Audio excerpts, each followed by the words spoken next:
Ainda falando sobre economia, mesmo prometendo um aumento acima da inflação durante toda a campanha, o governo Lula não deverá reajustar o salário mínimo além de R$ 1.302, valor autorizado ainda na gestão de Jair Bolsonaro. A gestão do atual presidente fala em falta de recursos devido a um suposto aumento significativo no número de beneficiários do INSS. Outra promessa de campanha que não entrará em vigor nesse ano é a da elevação da isenção do imposto de renda para quem recebe até R$ 5.000. Nesse ano, quem ainda recebe um salário mínimo e meio por mês já terá o imposto descontado na folha de pagamento. Kobayashi. É engraçado, né? Porque prometeu uma coisa e está fazendo outra, na verdade, com essa questão do imposto.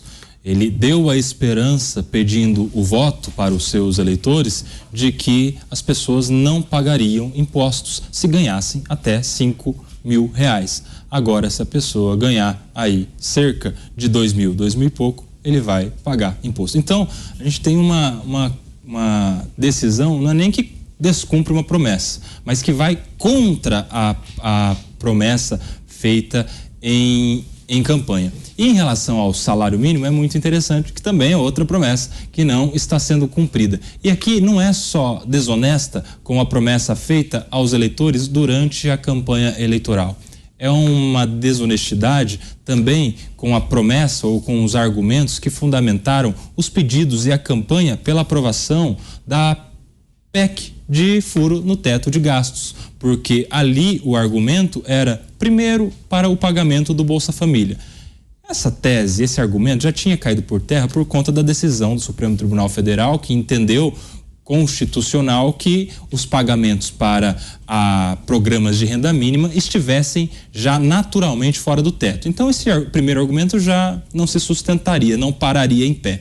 Mas outros argumentos que ensejaram a aprovação e a negociação e a divulgação para o grande público por meio dos discursos às coletivas de imprensa e aos seus seguidores era de que, além do Bolsa Família, este furo no teto de gasto era para que o governo tivesse condições de subsidiar um aumento no salário mínimo.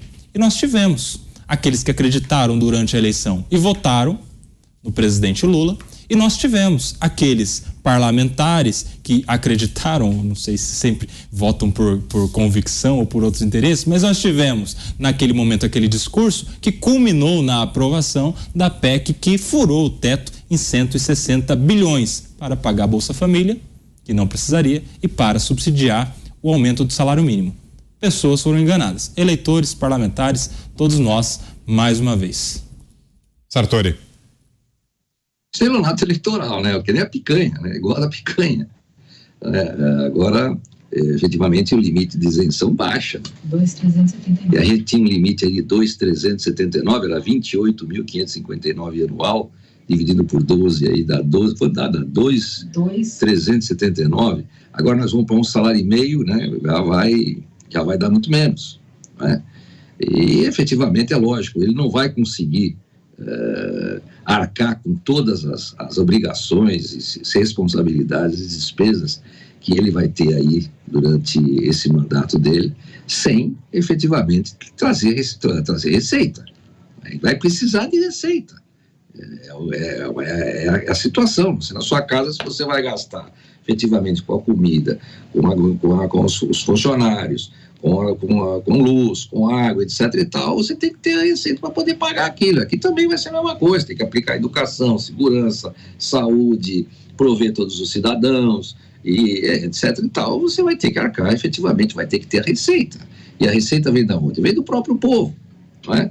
Agora, ele vai ter que forçar. Ele fura o teto de gastos ali, mas cobra o imposto aqui da pessoa humilde, daquele que ganha muito pouco, porque o sujeito que ganha um salário mínimo e meio, ele vive numa situação de penúria, com certeza.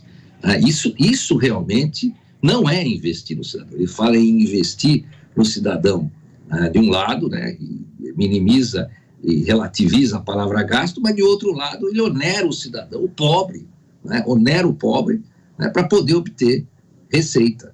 É realmente uma equação bastante perversa que a gente vê, e são só discursos de efeito que ele vai colocando aí, né? Infelizmente, como disse o Tiago aí, o nosso presidente Jair Bolsonaro, que foi agiu com lisura nas contas públicas e teve grandes resultados, inclusive na Covid, realmente, a gente não imaginava que o Guedes ia conseguir segurar a economia como segurou. Mas, com os discursos também bastante complicados, os discursos duvidosos que foram lançados, isso complicou um pouco a vida do presidente. Complicou bastante a vida do presidente, né? Talvez se ele não tivesse lançado certos discursos ou não tivesse enfrentado certas, vamos dizer,